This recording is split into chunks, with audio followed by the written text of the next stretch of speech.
Hello and welcome to our latest unboxing video. I'm Eliza here at the Hatfield Public Library with a big box of fiction books. So I am going to go through these pretty quickly. We really are excited about them and want to get them on the shelf, starting with the new Lee Child, writing with Andrew Child. It's a Jack Reacher book and it's called The Secret. We have a new Alexander McCall Smith from a far and lovely country. He always has such nice titles and beautiful covers, and this is from the #1 Ladies Detective Agency series, a very long running sort of cozy mystery series. Karen Kingsbury, another big name. This is called Just Once, a Love Story set during World War II.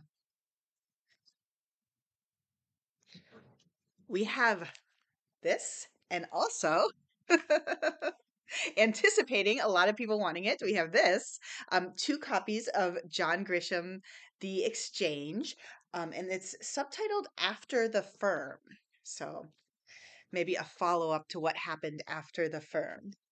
We have a new Clive Cussler, The Corsican Shadow. It's a Dirk Pitt novel, and since Clive Cussler is no longer written with us, this is written by Dirk Cussler. We have a new Mitch album. It's called The Little Liar. It's got a sort of prosaic cover of this guy. It looks like he's getting on a kid getting on a boat. So this also takes place during World War II in Greece, and about a boy trying to pursue people to escape via. Oh no. Oh no, he's trying to pursue people to escape, but actually he's tricking them into getting um taken to concentration camps. That's a dark premise. Sigrid, Nunez, The Vulnerables. I really loved The Friend. It's just a very small, but I found it to be such a powerful book. I also really loved a while ago, I read The Last of Her Kind, and I loved that one too. I just find her to be a very powerful writer. And this is called The Vulnerables. It's a solitary female narrator asking what it means to be alive and present. It's humorous, and she is she is I guess hanging out, taking care of a spirited parrot named Eureka. Again, like with a friend, it's not a traditional premise. It's not a traditional narrative setup. But I found it worked really well for me. I would totally reread the Friend, and I'm definitely going to read this one. We have the new book by Michael Cunningham, Day, a novel. Um, So it looks like it has 3 different timelines, all April 5th. This is interesting because you often get timelines, they're farther apart. These are April 5th in 2019, 2020, and 2021. And it sounds to me like this is sort of a pandemic book where you sort of see them before lockdown or then during lockdown and then the family emerging from the crisis. The Other Half by Charlotte Vassell. This cover just really, I don't know, maybe this is a weird reaction, but it just kind of makes me want to read it. It looks like one of those ones where if you just like have a free weekend afternoon, you could just settle down and enjoy the mystery. I'm going to assume it's a murder mystery. It says, "You know how they live. This is how they die." And it is about very, very rich people and trying to figure out who killed someone at a very fancy 30th birthday party. We have Murder by Invitation Only, Colleen Cambridge. It's a Philida Bright mystery, so I guess it's part of a series. But is it the first one? It might be the first one in the series. And it's definitely Agatha Christie inspired. A murder-themed game goes awry. Sounds like fun. Sounds like fun. Agatha Christie, just reread a lot of Agatha Christie lately, and they're so good. A lot of people try to write books that sort of mimic her, and it doesn't always go well, but I always want to try them because if they do it right, it's always worth it. Alexa Martin, The Next Door Nemesis. So this is... says live, love, and get off my lawn. It is a sort of comic romantic novel about two people who are both on the same homeowners association. And I think they're exes, and now they're running against each other for HOA president. I like books sometimes where it's like, oh, that seems a little low stakes, but that's kind of what makes it fun. We have Archer's Voice, a love story by Mia Sheridan. This is one of these, I think this is one of these books that actually came out a little while ago, and yeah, 2018, and has now become more, it's sort of on the internet, is building up its popularity, and suddenly people are coming back and wanting to read it. The Good Part by Sophie Cousens. This is about a woman who decides that life is too hard with dating and work and everything else, and she just wants to skip to the good part, which is when she already is married and has kids, and then she actually does it. Um, and so she's sort of trying to figure out what's going on because obviously a lot has changed, and also if this was really good or if she wants the not good part back. Maybe that's important too. I would think the birth of your children would be important, but that's just me. We have a new David Baldacci, The Edge, and this is a 620 man thriller. Nice cover, very dramatic.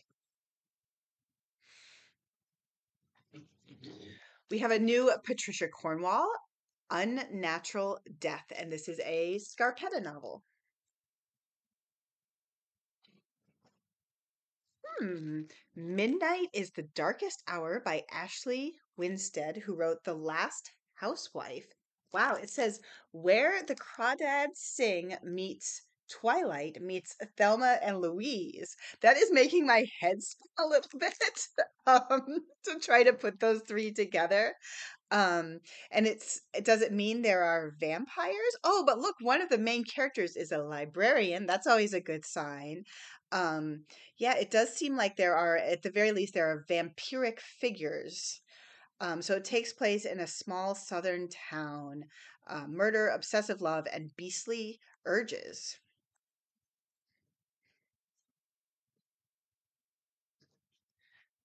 Not too many more. We have The Wren by Anne Enright.